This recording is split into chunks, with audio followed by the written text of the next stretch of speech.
والله فرمایي د انسان ته زه د حبل الورید نه زیات نږدې یم. حبل الورید دا هغه رګ ته وایي چې هغه د زړه نه راوتی دی او د دې په ذریعه باندې د انسان د ټول بدن او اندامونو ته روح او جون خوريږي. دې ته شریاني وایي. ځکه د وړو وړو رګونو په ذریعه باندې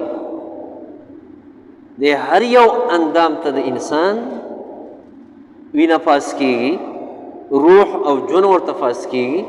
چې کله د یو ځای رګ هغه وچ شي او ختم شي، هغه ځای کنډم شي.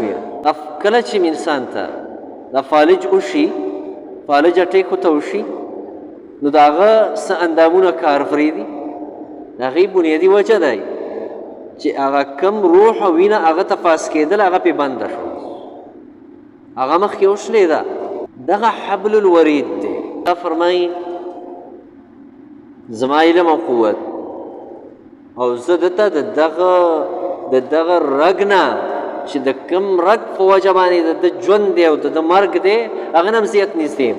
او د انسان په خپله د خپل بدن د بعضې کارونو نه خبر نی، الله عزت یې نه خبر وي. ونحن اقرب الیه من حبل الورید. او د الله ملائک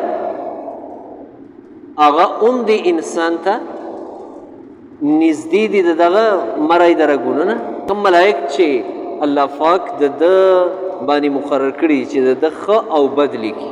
وروستي آیات کې دغه فرمایي اذ یتلقى المتلقیان عن الیمین وعن الشمال قعید. کله چې هغه دوه راغستونکي ملائک ستا هره خبره راخلي او لیکي، چې هغه ښی طرف او ګس طرف ته تا سره دي او ناست دي. ما یلفظ من قول الا لديه رقیب عتید.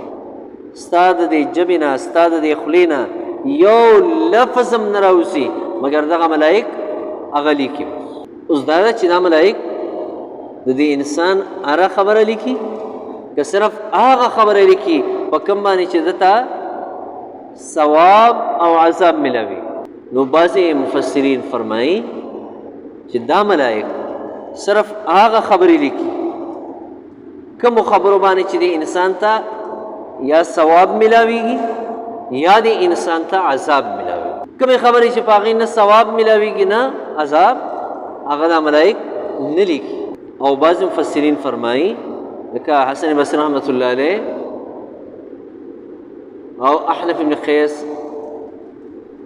رحمة الله علیه، هغوی دا وایي چې د دې انسان هره خبره دا ملائک لیکي، که هغه د ثواب ده او د عذاب ده، او که هغه نه د ثواب ده او نه د عذاب ده، خو چې څه د دې خولې نه راوځي هغه ملائک یې لیکي. او احنف بن قیس رحمة الله علیه هغه به فرمایي چې د زیارت په ورځ باندې، د جمعرات په ورځ باندې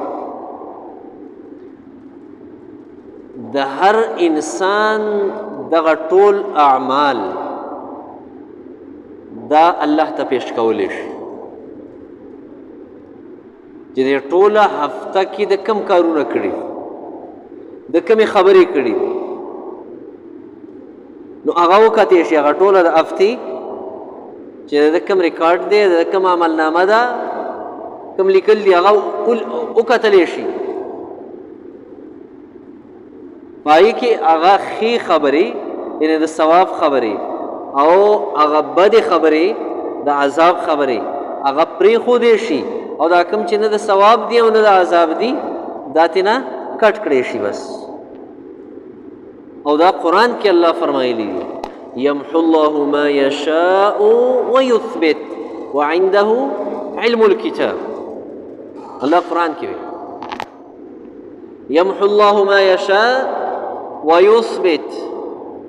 الله ختمی کومې خبرې چې د الله خوښې شي ختمې، ویثبت او څه هغه دي چې هغه پرېږدي په ځای باندې.